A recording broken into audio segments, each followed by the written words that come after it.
assigned 60 days to its 6-month-long beta process, including the initial release, 3 incremental updates, 1 update with final APIs and the official SDK, and then 2 release candidates. That's all before the final version of Android 10. Its monthly updates should give us an officially Android 10 release date in August, and historically that's when we've seen the final update launch in past Android versions. But that doesn't mean every Android phone will have the Android 10 by August.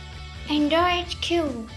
We are getting a better idea of the new Android 10 features to come thanks to the beta of Google's mobile operating system. Additional features and bug fixes have come with all the beta release up through the 6th and final beta that come out in early August. Some of the changes are confirmed while others remain rumors. Here's what you can expect ahead of the official Android 10 release date in August. Android Q would not have Android Beam. One feature Android 10 would not have Android Beam. The NFC peer-to-peer sharing method with 2 devices are nearby. Placing phones back to back will do nothing in the beta and final software, we confirmed at Google I/O.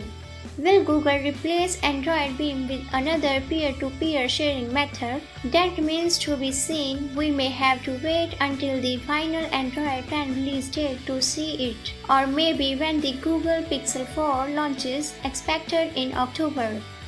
Closing privacy loopholes. A report from the International Computer Science Institute found that over 1,300 apps on the US Google Play Store routinely scraped personal data from users even if explicitly denied by relevant permission settings.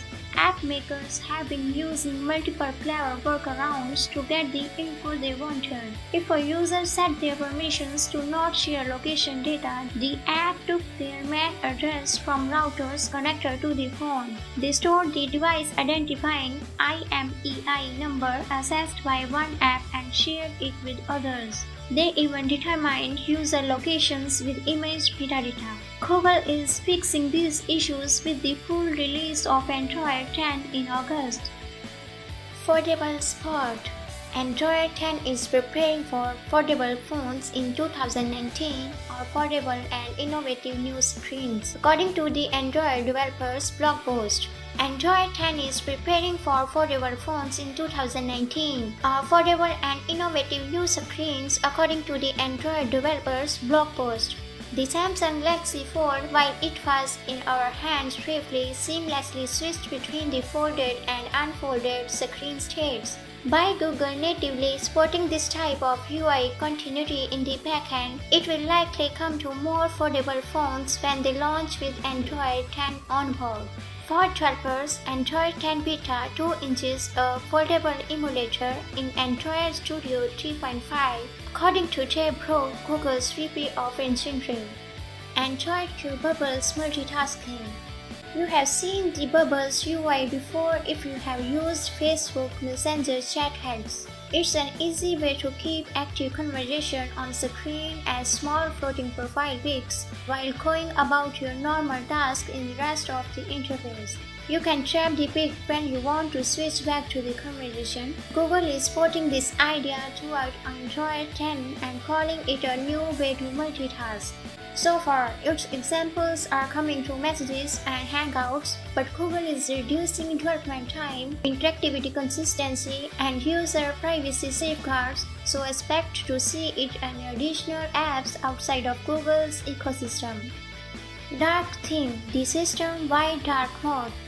There is a system-wide dark mode coming to Android 10 and it's called Dark Theme. We have tested it out at Google I/O and it works as intended, but needs to roll out to more of the menus. So far it's limited to the setting menus, it's very early. You will be able to trigger Dark Theme in 2 different ways and both are in the notification shade. The first way is with the dedication Dark Theme Quick Settings button that switches between the default light theme and new dark theme. The second way is to turn on a battery saver mode, which automatically turns on the Android 10 dark theme. This is a boon for phones with OLED screens, which will burn fewer pixels by gently turning off pixels in regions of the display that are intentionally black. Live Caption. One of several accessibility features announced at Google I/O 2019, Live Caption does what it says on the tin, captioning video and audio in real time. The feature doesn't require an internet connection, transcribing text from the device's own speech recognition and NLP. On the Google I/O 2019 stage, we saw live caption used in combination with live transcribe to input incoming audio to text, then have a user text a response which was spoken. In the demonstration, the combo called Lively allows a texting user to interact on a phone call without ever speaking a word. The last accessibility feature coming to Android 10 is Project Eponia, which aims to improve Android's verbal recognition to better process words spoken by users with speech impediments. Goodbye Black Button.